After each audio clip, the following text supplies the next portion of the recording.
Good morning, everyone. Where's the camera? There it is. People are sleeping, so I'm going to be a little quiet. I've been going over Facebook and YouTube, like I do, and I realized that there was a video uploaded by the Epic Atheist, which I had not responded to yet, and that's what I plan to do with this video. And the question he was asking is, what if you're wrong? And it wasn't about religion or God. It wasn't Pascal's wager on supernatural. It was, what if you're wrong about climate change? If you've bought into the idea that there's no such thing as climate change and it's a natural occurrence, what if you're wrong about that? Rephrase. If you believe that none of it is made worse by human activity, what if you're wrong about that? What if human activity is making it worse? Or that there is, in fact, something our collective efforts could do to alter it.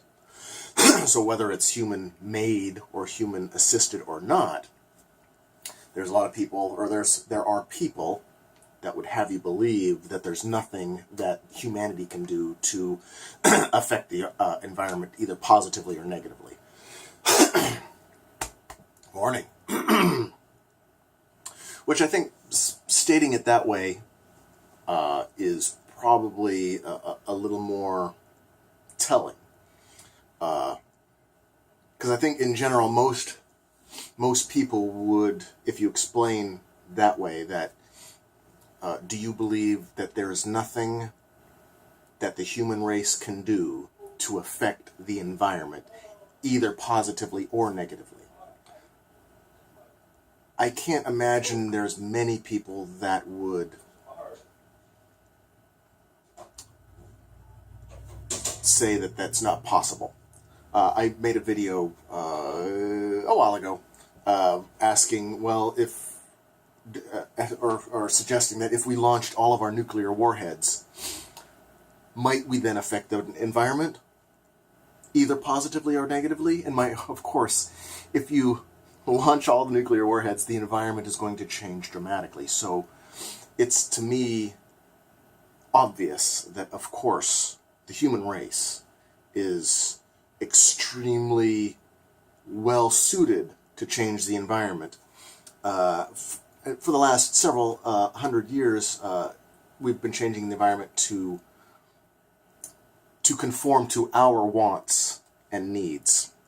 And it's just now that we're getting to the point where we realize that not all of our wants and needs are beneficial to everything else on the planet, or even the planet itself. So I really don't think a lot of people believe that we couldn't affect the environment. What has been sadly bought into is the corporatist agenda, or a corporatist propaganda that anything beneficial or going green or changing from the current, any kind of change, because we fear change, the corporations fear change. Corporations have convinced people that any kind of change towards a different form of energy or a cleaner, renewable source of a sustainable source of energy and food production and things like that would be detrimental to the economy. That it's a waste of money, it won't work, it's not as efficient, it's not possible. The list goes on and on of the things that corporations want people to believe, and I think a lot of just generally blasé, ignorant, lazy, what's the word I'm looking for? Apathetic. Those that are generally apathetic to large issues like this will just believe the first thing they hear, and that's usually corporate propaganda. So I think it's a good question, but I don't think most people, when presented with the question, do you think humanity can change the environment either positively or negatively, that they would say that we couldn't, because it's obvious we can't. But good Good video, good question. Peace. Good seeing you.